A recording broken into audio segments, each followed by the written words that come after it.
never believed in ghosts or the supernatural. I was a skeptic, a man of science. But that all changed the night I found myself alone in the old, creaky house at 1313 Elm Street. It was a dark and stormy night, as cliché as it sounds. I had just moved into the house, a fixer-upper I had bought for a steal. The real estate agent had warned me about the house's history, but I dismissed it as a marketing ploy. I was a young, ambitious architect, and I saw potential in the old place. As the storm raged outside, I settled into my new home, eager to start renovating. I had just finished unpacking the last box when I heard a strange noise coming from upstairs. I shrugged it off as the house settling, but the noise persisted. It was a low, guttural moan, like someone in pain. Curiosity piqued, I decided to investigate.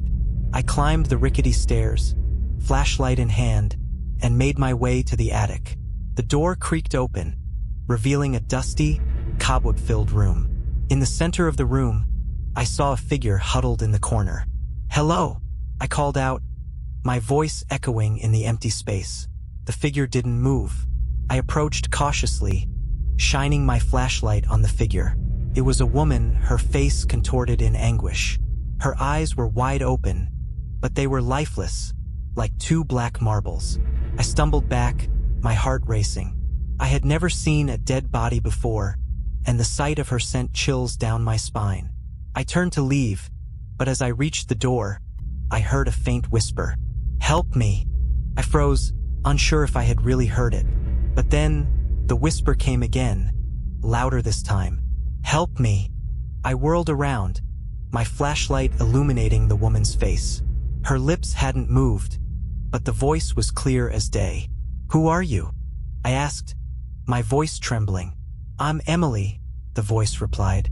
"I've been trapped here for years. Please, help me find peace." I didn't know what to do. I was a rational man, but the voice in my head was undeniable. I decided to do some research on the house's history. I discovered that Emily had been a resident of the house in the 1920s. She had been murdered by her husband, who had then taken his own life. Their spirits were said to haunt the house, unable to find peace. As the storm raged on, I found myself drawn to the attic, where Emily's spirit resided. I spent hours talking to her, trying to understand her pain and help her find closure. I learned that her husband had been abusive, and she had been trapped in the house, unable to escape. One night, as I sat in the attic, I felt a sudden chill in the air. The room seemed to darken, and I heard a loud thud. I turned around, and there, in the corner, was Emily's spirit. She was no longer huddled in fear but standing tall, her eyes filled with determination. "Thank you," she said, her voice clear and strong. "You've given me the strength to move on. I can finally find peace." With that, her spirit vanished, leaving me alone in the attic. I felt a sense of relief wash over me, knowing that I had helped Emily find closure. As I made my way downstairs, the storm outside had finally subsided. I looked around my new home, feeling a sense of peace and tranquility. I knew that I had made the right decision in buying the house, despite its dark history. From that day on, I never felt alone in the house. I knew that Emily's spirit was watching over me, grateful for the help I had given her. And though I still didn't believe in ghosts, I couldn't deny the connection I had felt with Emily. The house at 1313 Elm Street had become my sanctuary, a place where I could find solace and inspiration. And as I sat in my study, surrounded by the ghosts of the past, I knew that I had found my true home. 2. In the eerie silence of the desolate house, I felt a chill run down my spine. As darkness enveloped the rooms, casting long, menacing shadows, I realized that I was utterly alone. It had been my parents' idea to leave me home alone for the weekend. They assured me that everything would be fine, and that I was perfectly capable of taking care of myself. At first, I had been excited at the prospect of having the house to myself, but as the hours passed, a sense of unease crept over me. Strange noises echoed through the empty corridors, whispering secrets in the dark. Every creak and groan sent shivers down my body. I tried to distract myself with a book, but the words danced before my eyes, mocking my fear. Suddenly, the lights flickered and went out, plunging the house into complete darkness. Panic surged through me as I fumbled for a flashlight. As I searched, I heard a faint scratching sound coming from the attic. Frozen in terror, I crept towards the stairs, my heart pounding in my chest.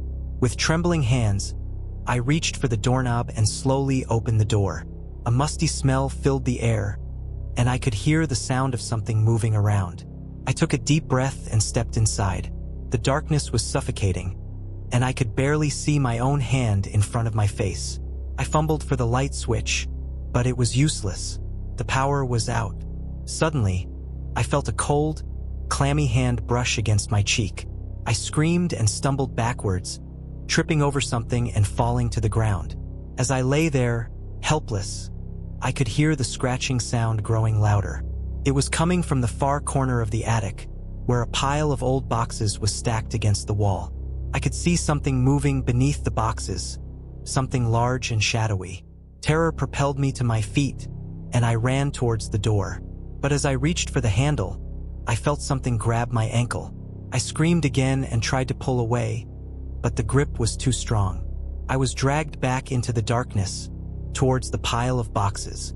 As I was pulled closer, I could see the creature that had me captive. It was a grotesque, humanoid figure with sharp teeth and glowing red eyes. Its breath was hot on my neck as it leaned in close, its voice a guttural whisper. "You're not alone," it hissed. "You're never alone." With a surge of adrenaline, I kicked out at the creature with all my might. It let out a roar and loosened its grip.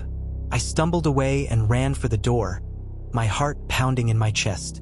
I burst out of the attic and into the main hallway, slamming the door behind me. I raced through the house, desperate to escape. But as I reached the front door, I realized that it was locked. I pounded on the door, screaming for help, but no one came. I was trapped, alone with the creature from the attic.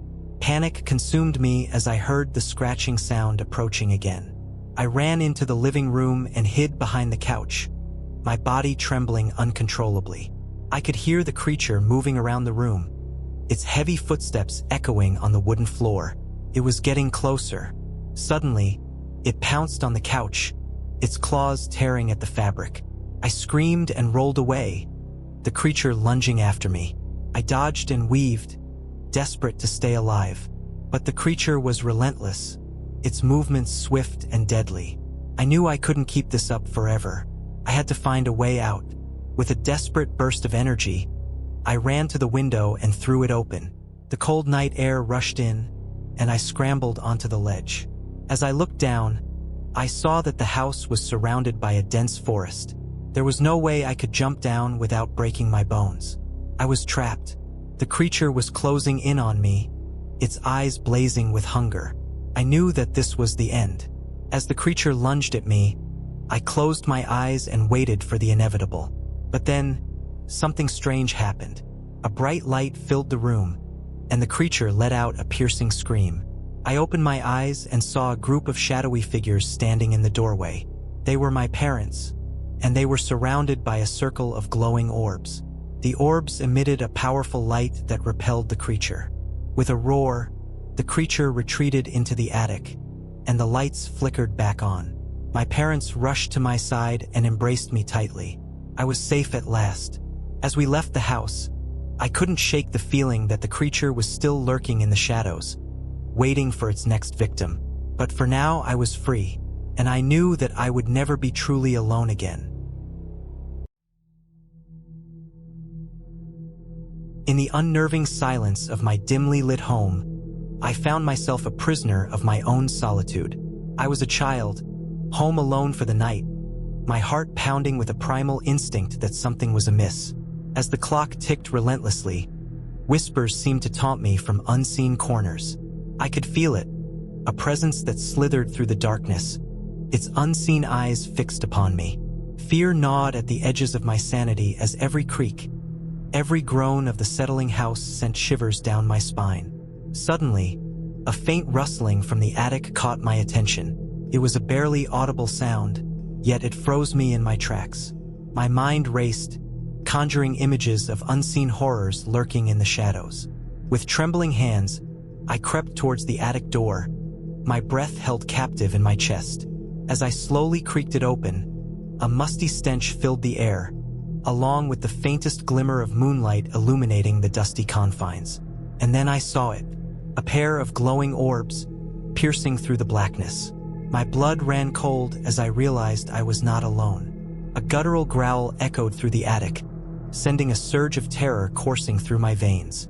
I stumbled backward, my heart pounding like a drum in my ears.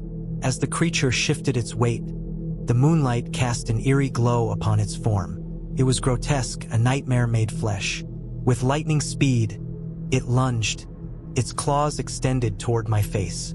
I dodged its deadly embrace by an inch, but its razor-sharp talons grazed my arm, leaving a searing pain. Panic propelled me forward as I fled through the darkened house, the sound of its heavy footfalls chasing me. I raced down the stairs, my breath coming in ragged gasps. As I turned into the living room, I caught a glimpse of its reflection in the mirror, a twisted, monstrous figure that sent a wave of nausea through my body. Despair consumed me as the creature cornered me in the kitchen. It towered over me, its fetid breath warm against my cheek. But just when all hope seemed lost, I remembered the sharp butcher knife on the counter. With trembling hands, I grabbed it and lunged at the creature, its blood-curdling scream filling the air as the blade met its flesh. In that moment, I felt a surge of primal rage and terror. I fought back against the nightmare, against the unseen evil that had invaded my home. As the creature lay lifeless on the kitchen floor, I could finally breathe. I had survived the night, but the scars of my experience would linger long after the darkness retreated. And so, I stood alone in the aftermath, a child forever changed by the horrors that lurked within the confines of my own home.